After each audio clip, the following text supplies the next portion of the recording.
Fallout has a lot of factions, all of which have their own goals that they want to achieve and plans they wish to take forward into building what they would class as a new, better world, of course under their control. This got me thinking about these factions and what they would look like if each one of them actually got what they wanted and won their battles. And in all fairness, doing a video covering the complex nature of each faction's futures, goals, and how that may actually look once they achieve those goals and plans for their future would be interesting. However, while thinking about this, then led me to think about each faction's morality. So in this video, I'm going to be taking a look at the Brotherhood of Steel from Fallout 4 and judging how moral, good or bad they are as a faction. Are they the heroes of the Commonwealth or are they the villains? Join me as we have a look to find out if the Brotherhood of Steel in Fallout 4 are heroes or tyrants. Before I continue with this video, I would ask that you will like and subscribe, and I really do thank you for watching. Your viewership really does help my channel grow and also helps me actually keep the channel funded, so I really do appreciate it. Thanks for watching, guys. Leave a comment down below what you thought of the video and what faction I should look at next. Thanks guys, enjoy the video. How this video series will work, well, I mean it'll be a video series if this one does well, so smash the like button guys, is I'm going to go through each faction, of course starting with the Brotherhood of Steel from Fallout 4, and cover key elements of what might make them a moral or immoral faction in the game that they are in. I will give each one of these things a percentage score, and then at the very end I will give an overall score so you can see how moral they are compared with other factions later down the line. So to start this thing off, we need to cover what the Brotherhood of Steel's goals are. Like, what do they wish to achieve in Fallout 4? How noble or how evil is this goal? Well, the Brotherhood of Steel in Fallout 4 have one very simple goal, and that is to completely destroy and eradicate the Institute and any traces of its existence. One of the other factions in the Commonwealth. This, off the bat, sounds, well, pretty bad actually. What? Bro, what are you talking about, man? They don't want to help any of the people of the Commonwealth or deal with issues such as the ghoul outbreak or the super mutant outbreak. However, they do end up killing and dealing with a lot of these issues by simply being in the Commonwealth and killing a lot of the Commonwealth's more violent creatures. Brotherhood 2 years ago. In all that time, I never doubted our beliefs, never questioned them. But during the battle for the airport, the ghouls, they just kept coming. I killed, I don't even know how many. They started running away, but we kept going. I killed them. I killed them all. They are not actually there to stay and help the Commonwealth. In fact, they're the only faction in Fallout 4 that are not actually based in the Commonwealth itself. Instead, they fly into the Commonwealth for this specific task they've been assigned to complete. They call the Institute and their robotic synths an abomination to mankind that must be eradicated. But the real question is, really do the Institute have to go to make the Commonwealth a safer and better place? Well, I let you guys answer this question, and to just how I thought you would answer, you guys did in fact say the Institute must be destroyed in order for the Commonwealth and its people to be safer and a better place. Now, that means that even if the Brotherhood of Steel do end up killing innocent synths, innocent scientists in their goal of destroying the Institute, we cannot deny their goal and their main focus to destroy and eradicate the Institute is a noble one and morally good. As you guys pointed out, destroying the Institute is not just needed but necessary for the Commonwealth's betterment, and therefore they would be eradicating something we would all view as evil. Therefore, for that reason, I believe this is very noble. The Brotherhood of Steel are putting their soldiers, their medics, and their men, as well as their forces and equipment on the line to eradicate something we all view as evil. This in itself is noble, and a good moral reason to have a goal. So for that reason, I'm going to give the Brotherhood of Steel an 88 effectiveness for morality when it comes to their main goal. Now that I have covered their goal, let's see if they can help out your average Joe from the Commonwealth. Do they improve the Commonwealth for people in any way? Well, I'm happy to say yes, kind of. Well, no, not really. Well, kind of depends who you ask. What do you want from me? We want the numbers, Mason. That's all we've ever wanted. if that made any sense. While the Brotherhood of Steel are in the Commonwealth, they have patrols that can often be seen actively engaging threats such as super mutants, Mirelurks, Children of Atom, and even ghouls. Now, this does improve safety on the overall for the people of the Commonwealth on a large scale. Super mutants especially are a huge threat to many members of the Commonwealth in less central districts, so farmers of the Commonwealth will probably feel a lot safer. Not to mention, the opinion on the Institute within the Commonwealth is very, very one-sided, and it's a very negative one, which is very helpful for the Brotherhood of Steel, as they're here to destroy the Institute. They make that very aware that that's their main goals, so the people of the Commonwealth won't actually probably have any issues with the Brotherhood of Steel's main goal within the Commonwealth, and they're not going to feel like they're being invaded or sieged by the Brotherhood of Steel. Not to mention, Greater Boston will see vast improvements as the Brotherhood of Steel's main patrols all happen within central Boston itself. However, they do stretch their forces across the whole of the Commonwealth, not just Boston. So for better or worse, the Brotherhood of Steel can both be seen and felt from all regions of the Commonwealth, which is very rare. However, that being said, that's not to say they are all good. The Brotherhood of Steel in this case can be quite nice to a lot of larger groups of people than other renditions of the Brotherhood of Steel have been in the past. However, that doesn't stop them from being blatantly racist to ghouls. This would most likely mean that the people of Diamond City would most likely approve of the BOS in large numbers, as it's a large human population and inhabitants of that area. And also, Diamond City security would especially benefit from having the Brotherhood of Steel around. You've got to remember, the Diamond City security and members like that are also your average Joe, just working a job like everyone else. And they, on the day-to-day, come across a lot of super mutant issues. I mean, you can even find an encounter on the way into Diamond City, so they would most likely appreciate the BOS being around. However, on the flip side to this, the people of Goodneighbor would more than likely absolutely despise the Brotherhood of Steel, and some of them would most likely even fear them, as this settlement is made up of nearly entirely ghouls. And these people would feel very threatened by the Brotherhood of Steel's presence within the Commonwealth, as the Brotherhood of Steel in a lot of cases don't hide how much they dislike ghouls, and I feel like a lot of them would have a very, very low tolerance to them. I wish I could say that it stops here with just that, but sadly it doesn't. Son, you know, once you start, there's no going back. In order for the Brotherhood of Steel and its huge crew on board, the Prydwen, to not run out of food, they end up forcing local farmers to give up precious food in order to feed their large army. This would hurt not just local economy in the Commonwealth and trade, but also hurt hundreds if not thousands around the Commonwealth, as there would be mass food shortages, which would take place all around the place. Not to mention actual settlements themselves would face starving, as they wouldn't be able to produce enough crops to both sell off to make an income and also feed themselves. Brotherhood of Steel soldiers can be at best of times come across as ignorant, threatening, and even intimidating to your average Joe. So they're not the most friendly bunch. Not to mention, they offer no aid to anyone affected by their active war that they're waging within the Commonwealth, the people's land, and probably most importantly, only patrol the Commonwealth for their own benefits. What I mean by this is they most likely know where large raider groups are held, which are wreaking havoc all over smaller settlements or even threaten Diamond City and Goodneighbor security, but just choose not to go after them because it's not part of their greater mission or task at hand,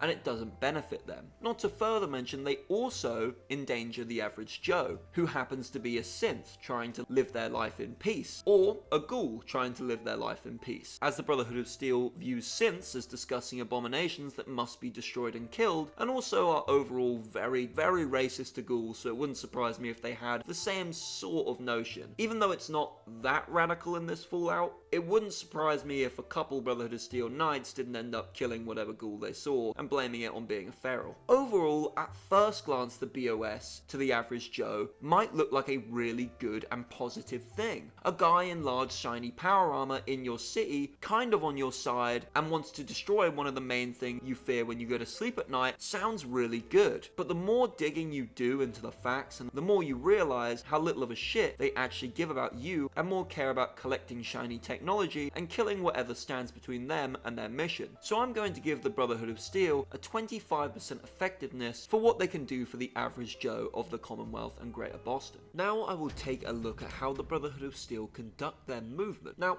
what I mean by this is see where they go and if they legitimately are in places they should be or illegitimately. So what I mean by that is, do they invade anyone else's space, land or territory, or are they good little boys and stay where they're supposed to be going? Can I get your name and badge number? Good boy.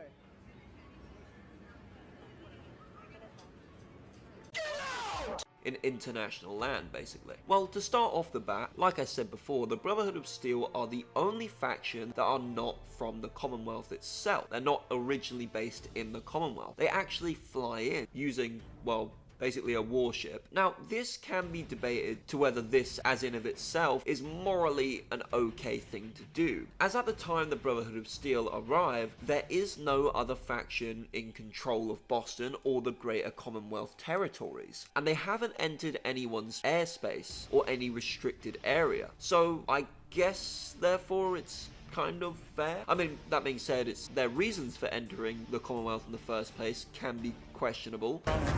Right now, I need to get some exercise, guys. This right here is my treadmill. Maxon, I don't care right now.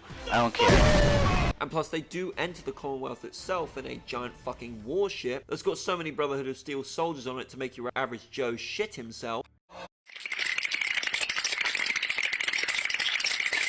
However, I'm going to give it a pass here, because they're not actually invading anyone's airspace or anyone's land, because, well, no one controls it. Plus, they already do have men in the Commonwealth, so you could make the argument that they have the right, and they absolutely do have the right, to go and help out their men, or even set up a base of operations with their men and resupply them. Now, they do end up setting a base of operations at the Boston airport, which would be a big no-no if they took land from someone else, but they in fact do not do this, as the only residents, as far as we're aware, in the Boston airport are ghouls, which the Brotherhood of Steel clear out, which in my opinion is completely fair, as these ghouls are all feral. So therefore, once again, I'm going to give the Brotherhood of Steel a pass here too. They also do have many checkpoints set up all throughout the Commonwealth and of course Boston, and like I said before, do conduct a lot of patrols all around the area. That being said, however, in my opinion, all the bases of operations that the Brotherhood of Steel set up are in complete fair territories that no one else has control over, as they're normally in just the middle of streets or just the outskirts of different parts of old buildings. So I'll give them a pass there. As for their patrols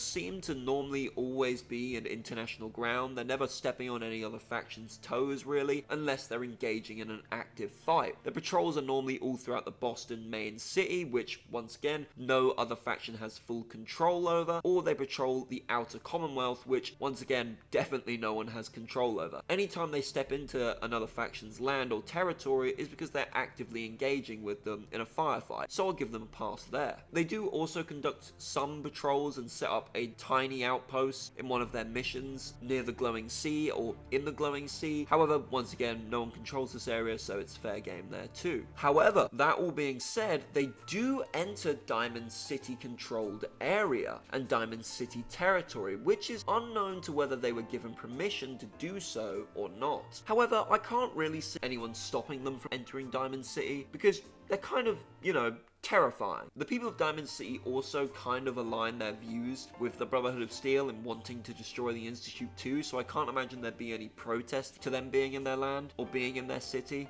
Even though the mayor himself is an undercover synth, you know, working for the Institute, which, you know, is kind of strange that he would let the Brotherhood of Steel, their greatest enemies, into Diamond City. However, to be fair, you could make a strong argument that by not letting the Brotherhood of Steel in, or, well, rather trying not to let the Brotherhood of Steel in, you're making a bigger scene, which would only draw more attention to the mayor, whose image is already rapidly falling by the time we enter Diamond City, because of Piper's news organization. Whoa, whoa, whoa, what's that in your hands? Show it.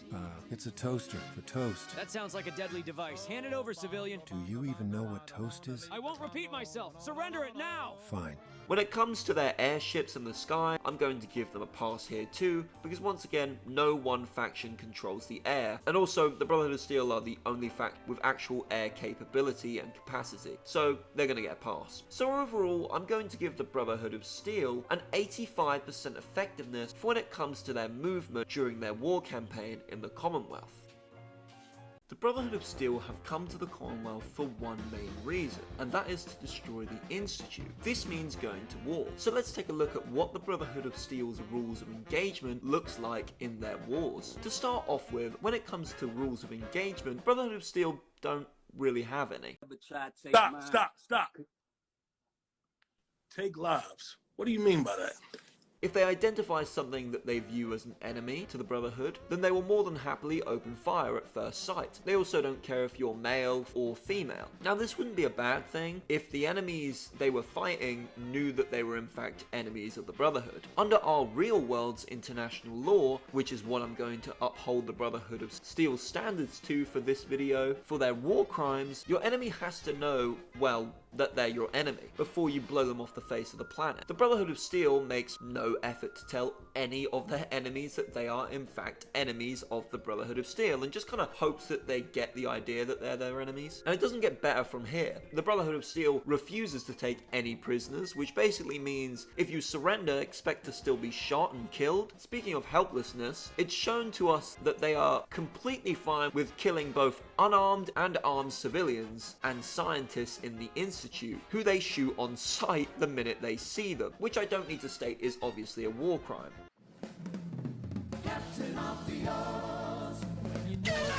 And of course is a complete and utter violation of the Geneva Convention. They also are fine with trapping their enemies and offering them no alternative other than death. It's also on record that Brotherhood of Steel have been seen to be fine with killing enemies running and fleeing from them, which also leaves their own men with crippling PTSD. The Brotherhood of Steel don't seem to be brought up or upheld for the accountability of killing people or killing anyone or killing the enemy for that matter. Now, once again, if they were a completely honest faction, this wouldn't be a problem, but they're an incredibly racist faction. So the fact that soldiers don't have to be held accountable for their kill count, or in fact don't even have to announce what enemies they've killed or are expected to kill on missions and assignments, is definitely not great. They also kill their enemies even if they're sleeping, and are perfectly fine with any collateral damage they cause while conducting their operations. Their best example of this being Liberty Prime, who quite literally blows holes through the ground and causes mass destruction on the hull. Another good example is the Battle of Bunker Hill, where multiple civilians are caught in a three-way battle between three different factions: the Railroad, the Brotherhood of Steel, and the Institute, all killing each other. The Brotherhood of Steel make no attempt to evacuate Bunker Hill, save civilians, protect civilians, and are actually seen in some scenarios shooting at civilians who are dared scared enough to shoot back at what they see as probably an invasion from terrifying 6'2" men in power armor suits with laser weapons. A Brotherhood of Steel soldier, I'm sure, if caught killing a Commonwealth civilian, would be severely punished, or even maybe executed. However, the Brotherhood of Steel itself seems to be okay endangering civilians on the whole, and not telling them when they are about to abduct an extremely large battle in the middle of their city, hence why I brought up Bunker Hill. Brotherhood of Steel soldiers could also easily get away with killing civilians, and it's more than likely they have done on the off before, especially if the civilian they're near happens to be a ghoul or another race that the BOS is completely blatantly racist towards. So there really isn't much stopping them from killing whoever they want to, when they want to, just because they get in their way or they happen to annoy them. Even though I don't think it happens a lot, and I don't think this version of the Brotherhood are that racist. They're more like kind of under their mouths racist and behind your back racist, which is a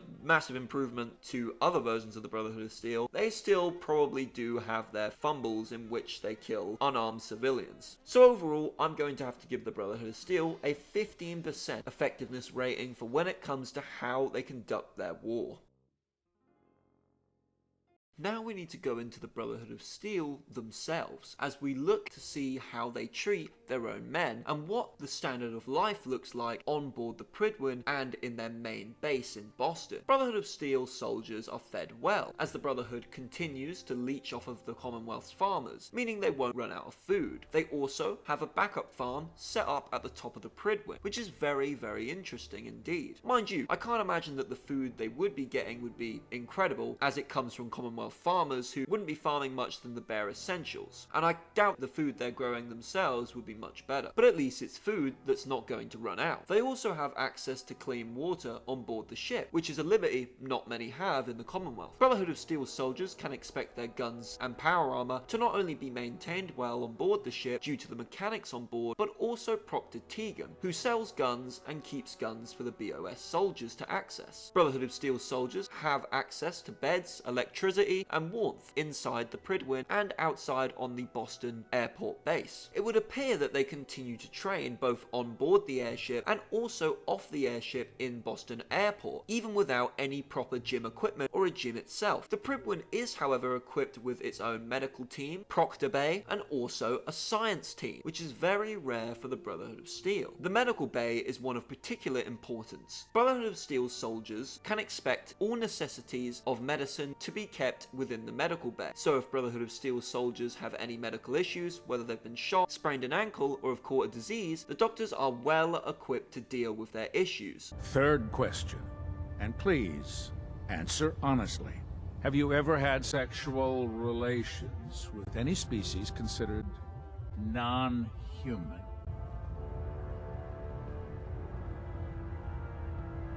That happens often enough for you to have a question about it? The Brotherhood of Steel themselves are also open to recruitments, even in the Commonwealth, which helps to keep the manpower up. The BOS also have access to immediate emergency leave if they get into some sort of serious certain death situation due to the Prydwen being, well, an airship, so it can quite literally just fuck off whenever it wants to. And also having multiple air vehicles, the vertibirds, which could, in theory, bring supplies into the Commonwealth if need be. The chain of command is incredibly strong within the Brotherhood of Steel, and one that is not very likely to collapse even if the captain or the elder were to die. This ensures that morale is kept high throughout their campaign in the Commonwealth. Hours are tough as, well, they are at war, with members of the BOS being expected to be ready to deploy at any given moment to an active combat zone, and also need to be on their whereabouts of hostiles in the area. In fact, they don't really ever stop working. When you wake up on the Prydwen, you're always going to have tasks to do, or at least will be on standby for tasks. The only time they really get to relax is in their own beds. The BOS members are not allowed to flee during battle,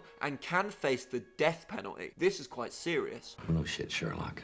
The other issue is the Brotherhood of Steel soldiers can be seen left with PTSD from their rather, well, ruthless campaign, which a lot of the Brotherhood of Steel can't stomach. The other issue with this is the Brotherhood of Steel medical team don't seem to treat PTSD, as in BOS culture, PTSD is rather looked quite down on as weakness, so soldiers are left in horrific condition after battles and wars, which causes shakiness in the chain of command and the morale, and doubt in the Brotherhood's mission. As for the leader of the Brotherhood of Steel, Elder Maxon is a leader who does clearly care for his men, but also places his mission above everything else, which does make for an incredibly strong leader. The Brotherhood of Steel does work in a little bit of a way like a democracy. They have a set chain of command, and if you want to become that Elder Maxon, want to become that Elder Leader, you're going to have to work your way up and through the chain of command, which for the most part is quite fair. BOS personnel don't get normal rights like other people. They are expected to place their mission above everything else and don't have normal lives at all. They don't grow up with a home or a family. They grow up with their brothers and sisters. From the time that they are born, you are taught to fight and taught to place the mission first. This can raise a lot of questions. Children being forcibly brought into the military is something that not a lot of people, well, exactly protest for.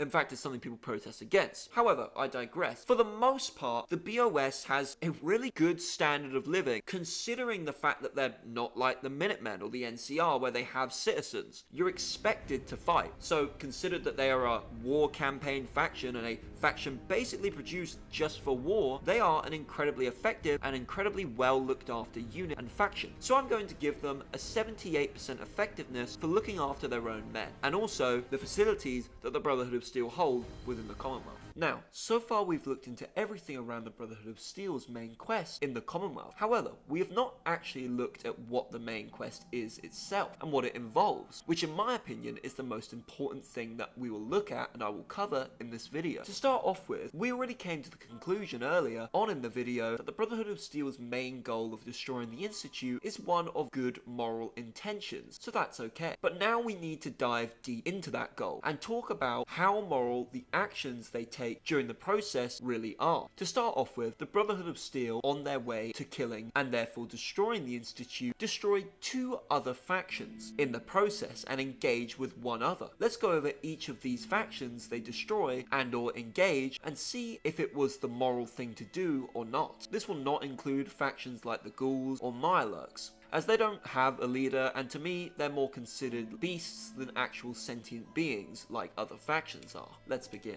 To start off with, we have the super mutant faction located at Fort Strong. When the Brotherhood of Steel first land in the Commonwealth and set up a base of operations at the old Boston airport, they quickly realize that they have unfortunately set up their base next to a faction/group of super mutants located on a small island not out of long range of their very vulnerable airship. These super mutants also happen to be in the possession of mini nukes, or fat men as the game calls it. So why the BOS decided to set up base here, I don't fucking know, to be honest. But why?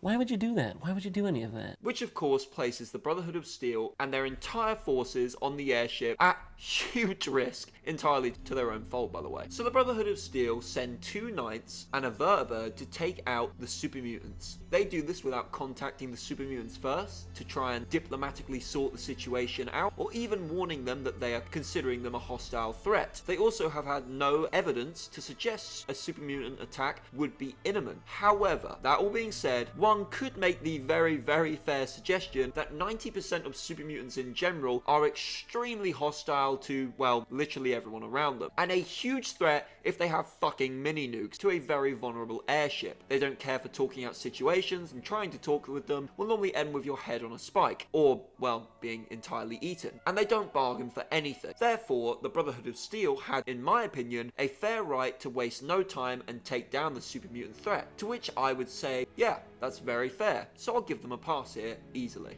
Now on to a slightly more complicated issue, the Railroad. During the Brotherhood of Steel's campaign against the Institute, they discover a faction known as the Railroad. The Railroad's main ideology is the fair freedom and liberation of synth slaves that the Institute used to do their dirty work. This of course causes a lot of issues between the two factions, as the Brotherhood of Steel wants to completely eradicate all synths, whereas the Railroad want to only kill synths when it's absolutely necessary and they have to do. In fact, the Railroad want to go as far to free as many synths as they can and liberate all synths who are under the Institute's grasp. Both factions assume each other to be hostile. Both factions make the first move during the Battle of Bunker Hill, where Brotherhood of Steel forces can be seen engaging with Railroad forces, as they try to find synth refugees hiding with the Railroad, so that they can destroy them, while of course the Railroad fights to protect them. Neither side try or seem willing to work together to come up with a diplomatic solution on their differences in how they see synths. The Railroad also hide their base and most of their identities, while the Brotherhood of Steel never refer to them as a freedom fighter group, terrorist group, or guerrilla warfare fighting group. One could heavily argue that they are one of those three, which could give the Brotherhood of Steel a legitimate right to wipe them out, as if they view them as a guerrilla warfare type fighting group or a terrorist group. That gives them solid ground to ask questions later and wipe them out first. The Brotherhood of Steel do know that they are the weaker faction, but still insist on hunting them down, even though it really may not be that necessary, as Railroad operations normally, unless of course you end up doing the Railroad ending and you see how devastating Railroad operations can be. That's a hell of a... Rest in peace, glory. But in the Brotherhood of Steel's eyes, normally don't affect Brotherhood of Steel missions that much. And the two forces don't really engage at all outside of the Battle of Bunker Hill, and when the Brotherhood of Steel, of course, goes to take them out. So, I let you guys decide whether or not you thought it was fair of the Brotherhood of Steel to destroy the Railroad. And while it was actually a little close for a while, in the end, you guys decided that the Brotherhood of Steel have the right to destroy the Railroad, which is fair, as the Railroad do as good a job at being the good guy in this as the Brotherhood of Steel do, and they're not great at working things out with the Brotherhood of Steel either. And also, you really could make the argument that they are a terrorist faction, hiding their identity and using guerrilla warfare tactics to kill their enemies, so yeah, it's kind of valid to take them out. Now finally, the BOS do have a run-in with the Children of Atom in their look for a part to make Liberty Prime work. During this mission, the BOS can potentially end up killing a member of the Children of Atom, a cult-like faction that worship the fallings of the atom bomb. However, it's important to note that they do first try to talk to the member and only resort to firing upon him when it becomes necessary. So obviously I'm going to give them a pass here. The Brotherhood of Steel's main plan to destroy the Institute involves putting back together Liberty Prime, a weapon their other Brotherhood of Steel allies used in the main capital Wasteland to beat the Enclave. I myself have no problem with this plan, or how they go about getting what they need to get this plan to work, as all this equipment did technically already belong to them in a manner of ways, and Prime himself is only used to clear a path to the Institute. You could make the argument that him being rebuilt was morally wrong because he's so powerful for one faction alone to control. However, it's not really the Brotherhood of Steel's problem that pre-nuclear war humans made this thing, and the Brotherhood of Steel just so happen to want to use it in their battle, to which they do, and they also don't use it in any kind of unethical way. I mean, sure, it does cause a lot of chaos on the way there and quite a bit of destruction of different properties and buildings, but most of these buildings are already blown up anyway, and if anything, it kind of does some good, clearing out some super mutants on the way there, so overall, it's probably a win more than a loss for the people of the Commonwealth. So for those reasons, I'm going to give the Brotherhood of Steel a strong pass here for their plan to take down the Institute with an 80% effectiveness rating. Now for the main part. The fun begins. How moral was it in the end to destroy the Institute in the way that they did? Well, there's probably no surprises here, but not very fucking moral at all.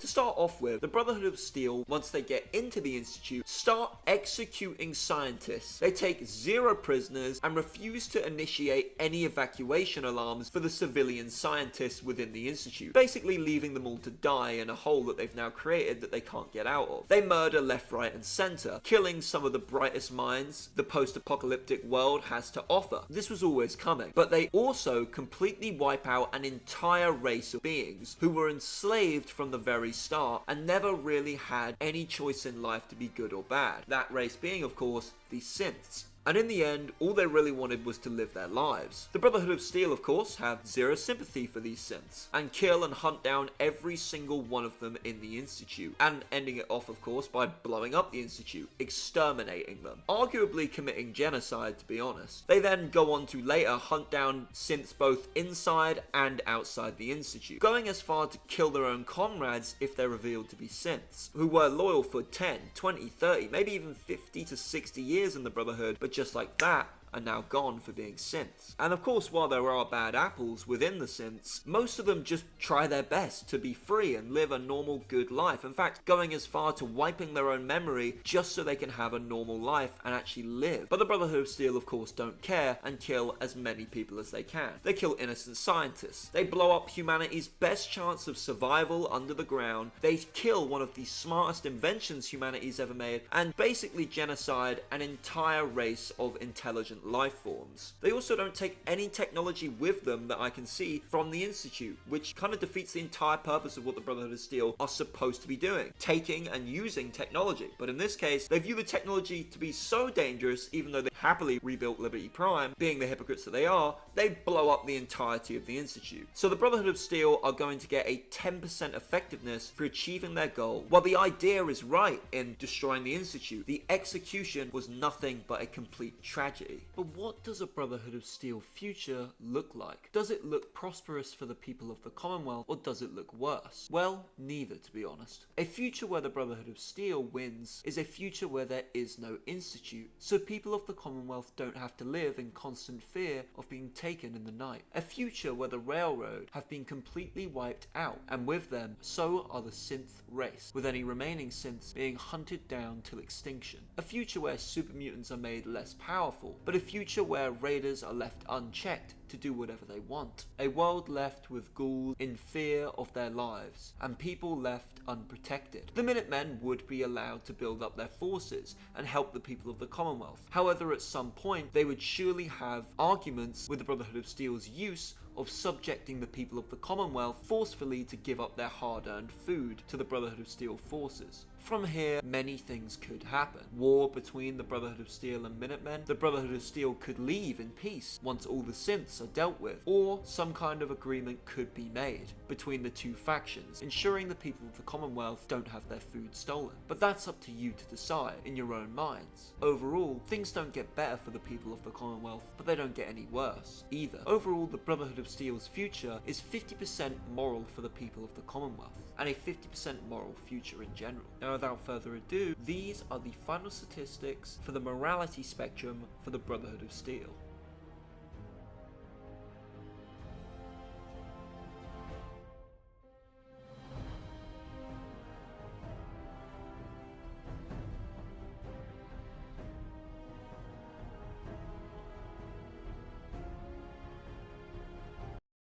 Well, thank you all very much for watching. That kind of concludes 2025's videos for the year. I'm gonna have a little week off, even though it looks like to you guys I've had 3 weeks off by the time this is uploaded, of course. Yeah, it's been a hell of a year. It's been a good year, actually, a really good year. But I do owe every single one of you an apology. I have failed all of you who have supported me and been good to me, which, you know, does suck. I failed a good few people in my life, but, you know, I really wanted to get this goal that I started at the start of the year off and, you know, properly done, and I have miserably failed that, massively, in fact, nowhere near actually close to doing it. But, you know, I'm not trying to have a pity party for myself. I've had an incredibly good year. It's been an incredible time. I've done some incredible things, and I am really proud of the channel. We're nearly on 5k, which is amazing, and I want to thank every single one of you. Oh my goodness, my words. I want to thank every single one of you for your support. It means the absolute world to me. I hope you've enjoyed the video and the content this year. You know, and we don't give up. We're going to have another year. We're going to have great content, and we're going to up the game. That's all we need to do. We just need to up the game. We need to do a lot more of what I actually said I was going to do, and actually do it. So, I apologize, guys. I am genuinely really sorry if this year was not what you expected from the channel, and, you know, it didn't blow up like I wanted it to. So, we're going to give it a hell of a go next year, and things will be much better. Thank you guys ever so much for tuning in. You guys always stay safe, stay awesome, and yeah, hey, I'll be gone for I'll probably be posting my next video on the 7th of January, so that'll be exciting. But until then, watch my other content, guys, and thank you ever so much for watching and your support. Love you guys always, and goodbye. Stay safe, guys.